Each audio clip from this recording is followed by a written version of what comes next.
encore moi. Alors, j'ai encore pris le document d'un élève qui me l'a envoyé.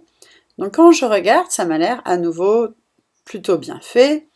Je me dis, je vois bien le triangle, je vois bien deux droites qui ont l'air d'être perpendiculaires, de passer par le milieu.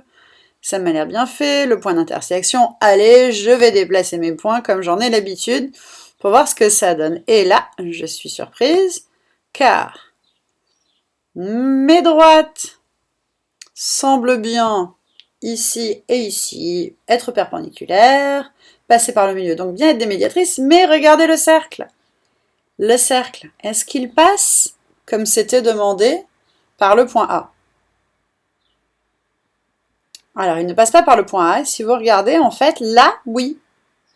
Ça veut dire que le cercle a été créé, et comme ça avait l'air de passer par le point A, l'élève a cru que c'était juste. Mais quand je déplace les points, je me rends compte qu'il y a un souci. Parce que si vous regardez le cercle, le seul point qui est dessus, c'est le point D.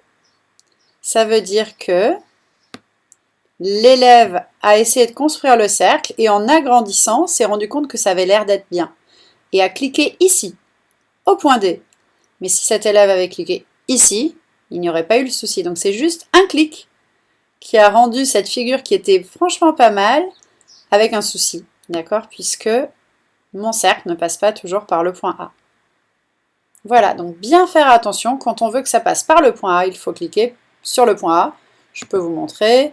Je clique sur mon point O, oui, j'ai un cercle, je ne clique pas au point D, même si ça a l'air de faire le même cercle, je clique sur A, puisque je veux qu'il passe par A. À vous!